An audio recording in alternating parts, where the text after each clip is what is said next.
Selamat pagi anak-anak ibu semua. Kembali kita pada pagi hari ini melanjutkan materi kita minggu lalu, yaitu perang melawan kolonialisme dan imperialisme. Ya, sekarang sampai kita ke perlawanan Goa ataupun perlawanan rakyat Makassar. Oke, sekarang perhatikan bukunya halaman 87 ataupun materi yang ibu tayangkan pada pagi hari ini. Ya, di sini tampak bahwa kerajaan Goa merupakan kerajaan yang terkenal di Nusantara. Kenapa kerajaan Goa menjadi kerajaan yang terkenal di Nusantara? Karena Goa memiliki pelabuhan yang sangat besar sebagai tempat persinggahan kapal-kapal asing. Ataupun Goa memiliki wilayah yang sangat strategis. Dan pusat pemerintahan Goa terletak di Somba Opu. Yang seperti Ibu bilang tadi, Goa merupakan kerajaan yang memiliki wilayah ataupun lokasi yang strategis seperti pelabuhan. Ya, Somba Opu merupakan pusat pemerintahan sekaligus pelabuhan di kerajaan Goa, sehingga banyak pedagang asing yang tinggal di kota tersebut. Inilah awalnya sehingga POC ingin menguasai kerajaan Goa ataupun Makassar tepatnya. Di sini tampak bahwa Goa anti terhadap tindakan monopoli perdagangan. Ya, seperti yang sudah Ibu terangkan, monopoli perdagangan adalah di mana hasil sumber daya alam dari wilayah tersebut wajib dijual kepada pemerintahan POC ataupun Belanda dengan harga yang murah.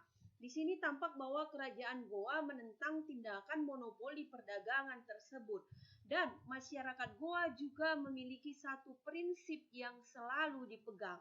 Apa itu prinsipnya? Ya, di sini tampak bahwa prinsipnya merupakan tanahku terbuka bagi semua bangsa. Tuhan menciptakan tanah dan laut dan tanah dibagikannya.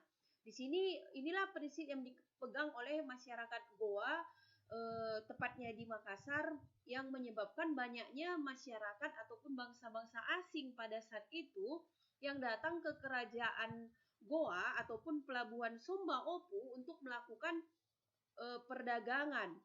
Ya, selain Somba Opu dijadikan sebagai tempat pelabuhan dan pusat perdagangan, dan masyarakat Goa terbuka terhadap kedatangan bangsa-bangsa asing karena masyarakat Goa memiliki prinsip yang selalu dipegang, dan di sini Somba Opu memiliki posisi yang strategis dalam jalur perdagangan internasional. Ya. Itulah yang menyebabkan POC ingin menguasai pelabuhan Somba Opu tersebut, dan POC ingin menerapkan monopoli perdagangan. Ya, seperti yang anak-anak kami ketahui di dalam pelajaran kita minggu lalu, di sini POC ketika menguasai beberapa wilayah, POC selalu menerapkan monopoli perdagangan, di mana monopoli perdagangan memiliki keuntungan yang sangat banyak terhadap POC pada saat itu. Dan pada tahun 1634, POC melakukan blokade terhadap pelabuhan Somba Opu. Namun, blokade yang dilakukan oleh POC tersebut gagal. Apa yang menyebabkan blokade penguasaan pelabuhan Somba Opu gagal dilakukan oleh POC? Di sini tampak bahwa perlawanan dari Makassar, yaitu rakyat Makassar bersatu untuk melawan POC dengan menggunakan perahu Makassar. Perahu yang berukuran kecil, lebih lincah dan mudah bergerak di antara pulau-pulau yang ada. Jadi perlengkapan tradisional lah yang dibuat oleh masyarakat Makassar untuk mengusir POC yang ingin menguasai Somba Opu. Ya, di sini POC tampak sulit untuk memburu dan menangkap perahu-perahu tersebut. Inilah yang menyebabkan POC tidak bisa menguasai Somba Opu pada saat itu. Di sini pemimpin perlawanan di dalam menyerang POC dari kerajaan Goa ataupun Makassar yaitu Sultan Hasanuddin. Ya, tampak bahwa Sultan Hasanuddin berambisi untuk menolak monopoli perdagangan yang ingin diterapkan oleh POC di kerajaan Goa. Ya, namun di sini segala cara dilakukan oleh POC untuk menguasai pelabuhan Somba Opu. Salah satunya POC mempersiapkan diri untuk menundukkan Goa dan menerapkan politik divide et impera. Ya, anak-anak kami pasti masih ingat apa arti politik divide et impera. Ya, benar. Politik divide et impera adalah politik adu domba yang dilakukan oleh POC pada saat itu, di mana POC menjalin hubungan dengan Pangeran Bugis. Ya, siapa nama Pangeran Bugis tersebut? Ya, di sini tampak bahwa nama Pangeran Bugis yang mendapat pengaruh politik divide et impera adalah Arupalaka. Ya, di sini POC bersama dengan Arupalaka nampak ataupun memutuskan untuk menyerang Goa. Ya, padahal seperti yang kita ketahui bahwa Arupalaka adalah masyarakat Makassar sendiri, namun di sini tampak karena sudah terpengaruh oleh politik yang diterapkan oleh divide et impera, akhirnya Arupalaka dan POC sama-sama menyerang kerajaan Goa di bawah pimpinan Sultan Hasanuddin. Ya, akhirnya di sini Arupalapa dan POC menyerang kerajaan Goa, di mana perlengkapan peralatan yang dibuat oleh POC sangat lengkap. Ya, diserang dengan 21 kapal. Ya, tadi anak-anak kami di awalnya sudah Ibu terangkan bahwa kapal yang digunakan kerajaan Goa untuk menyerang Makassar yaitu kapal-kapal tradisional, yaitu kapal-kapal yang kecil. Di sini Goa kembali diserang oleh POC menggunakan kapal-kapal yang besar, di mana satu kapal mengangkut 600 orang tentara yang di dalamnya terdiri dari tentara POC dan tentara Ambon. Ya, bisa kita kalikan 21 kapal kali 600, itulah jumlah tentara yang menyerang kerajaan Goa pada saat itu. Akhirnya Sultan Hasanuddin dipaksa untuk menandatangani perjanjian. Ya, apa itu perjanjiannya? Perjanjiannya yaitu perjanjian yang dilakukan di desa Bongaya, di mana nama perjanjiannya yaitu Perjanjian Bongaya. Tampak bahwa penyerangan yang dilakukan oleh POC kepada Goa, di sini kerajaan Goa mengalami kekalahan. Akhirnya kerajaan Goa di bawah pimpinan Hasanuddin terpaksa melakukan penandatanganan Perjanjian Bongaya. Ya, perjanjian tersebut ditandatangani pada tanggal 18 November 1967.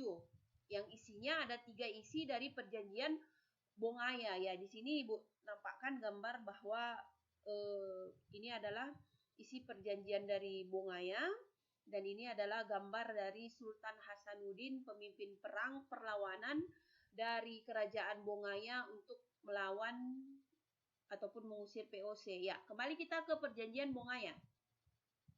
Apa isi dari perjanjian Bongaya tersebut? Yang pertama, Goa harus mengakui hak monopoli POC. Ya, tampak di sini tujuan awal dari POC yaitu ingin melakukan monopoli perdagangan. Mau tidak mau dari hasil perjanjian Bongaya, kerajaan Goa harus mengakui hak monopoli POC. Yang kedua, semua orang-orang barat, maksudnya di sini semua orang-orang asing yang berdagang di Pelabuhan Somba Opu, tepatnya di Goa, harus meninggalkan wilayah Goa kecuali Belanda ataupun POC.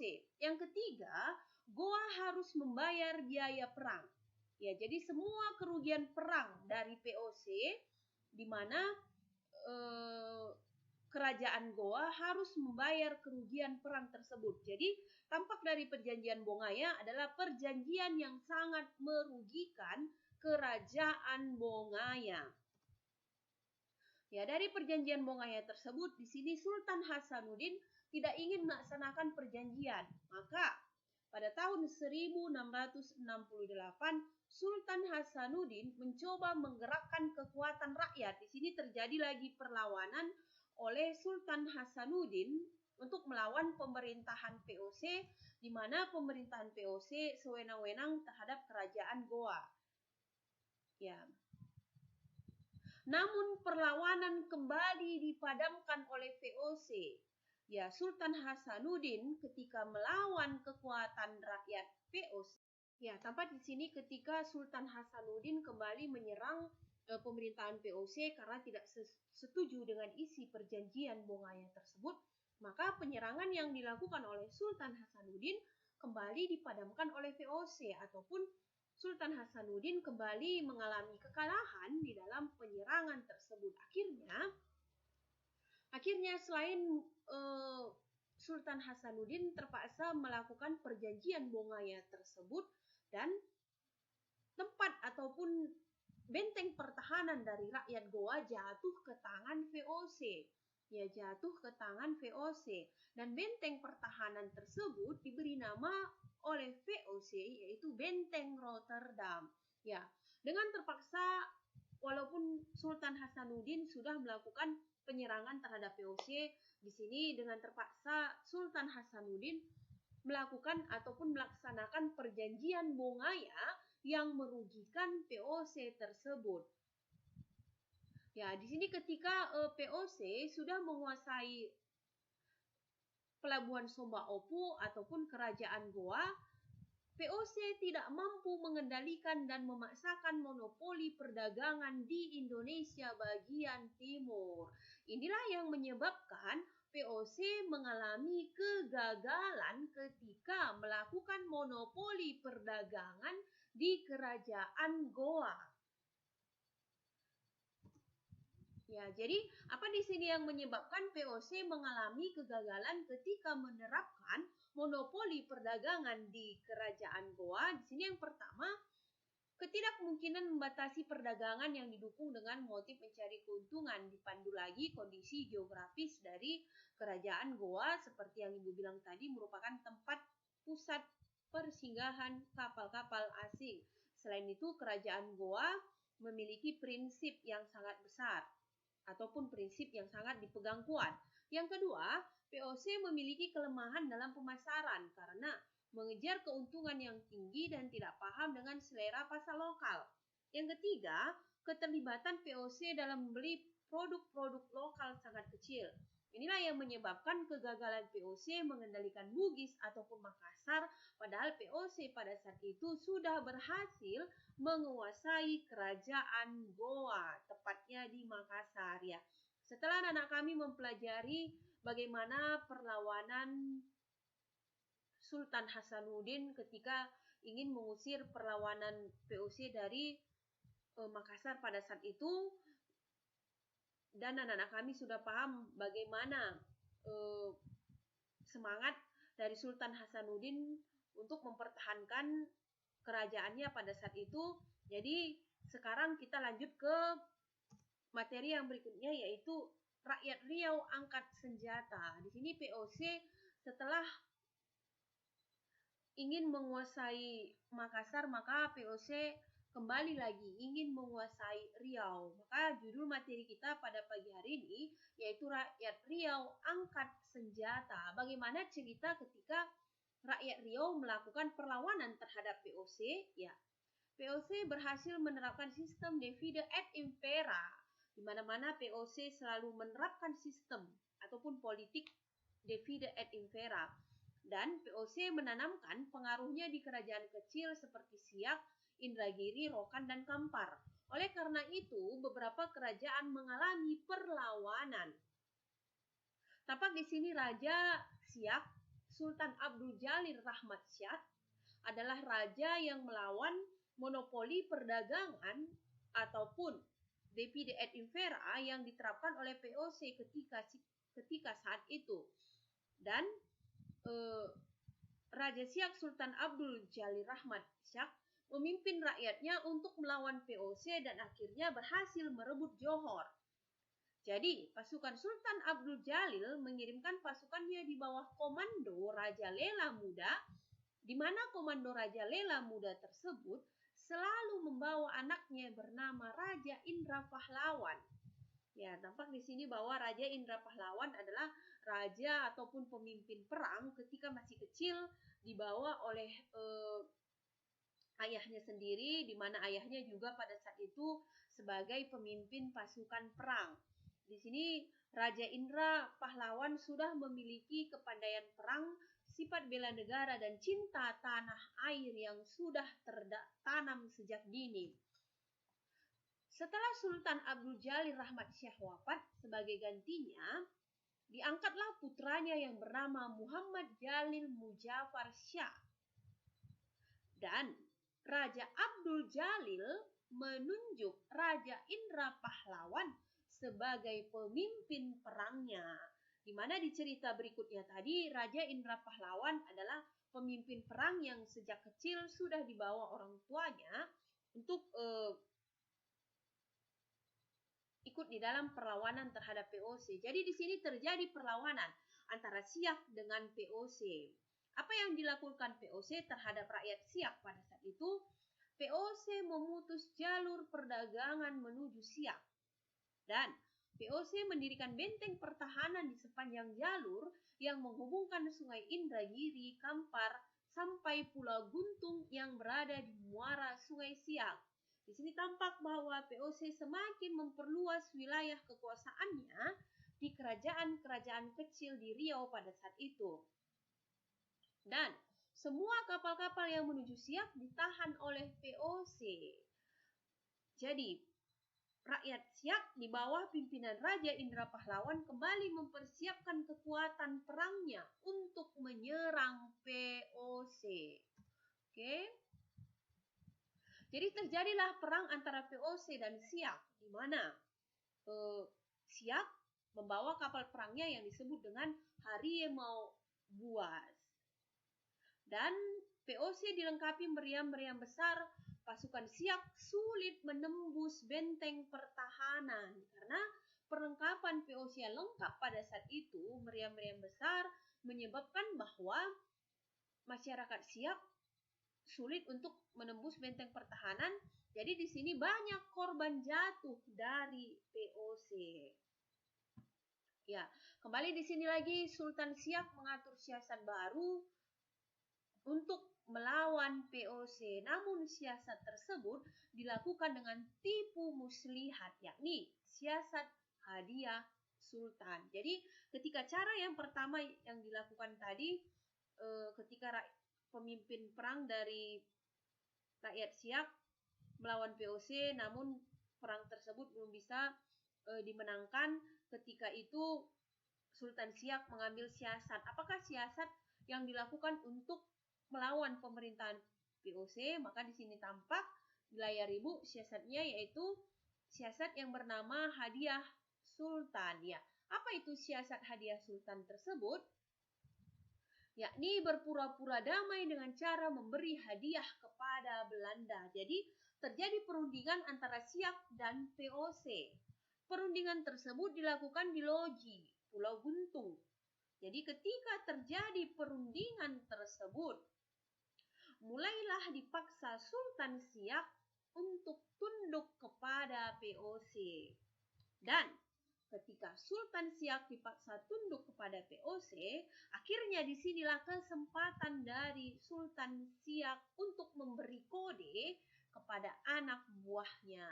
Seperti yang Ibu bilang tadi, siasat yang dilakukan untuk menaklukkan POC adalah siasat hadiah sultan. Jadi, tibalah waktunya Sultan Siak melakukan atau memberi kode tersebut.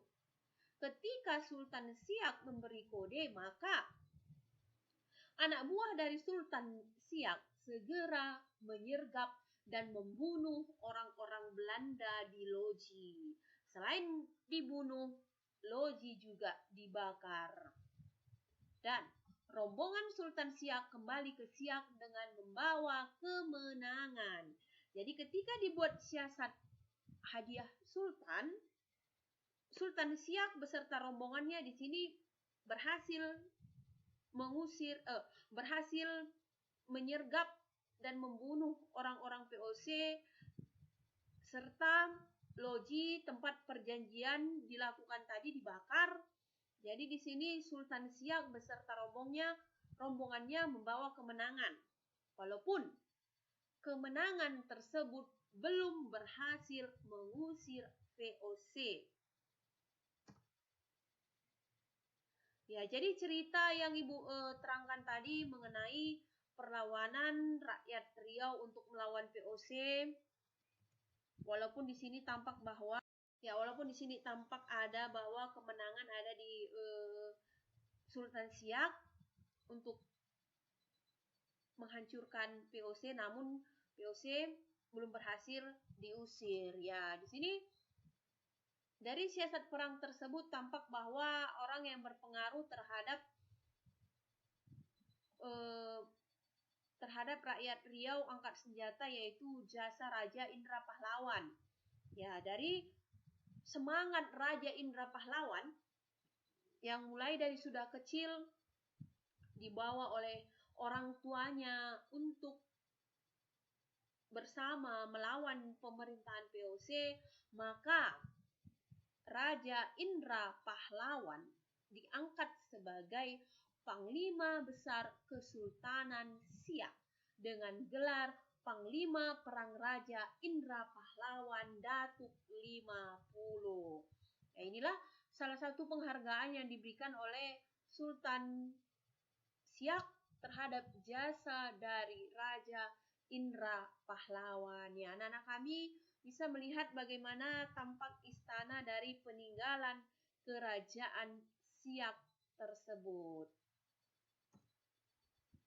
Oke, dari materi yang sudah Ibu terangkan, perlawanan Goa di Makassar, perlawanan rakyat Riau angkat senjata terhadap pemerintahan VOC ataupun Belanda pada saat itu, tampak semangat perang yang dilakukan oleh rakyat Riau ataupun rakyat Makassar ketika ingin mengusir pemerintahan VOC ataupun Belanda.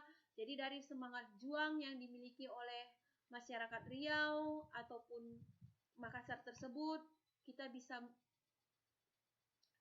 bisa meniru bagaimana semangat juang yang dimiliki oleh masyarakat Riau dan Makassar ketika ikut mempertahankan pusat kekuasaan ataupun pusat pemerintahannya dari perlawanan ataupun dari VOC. Oke, sampai di sini materi penjelasan yang Ibu terangkan pada pagi hari ini. Ibu berharap anak-anak kami bisa paham dan mengerti terhadap materi yang sudah Ibu terangkan. Oke, sekian dan terima kasih.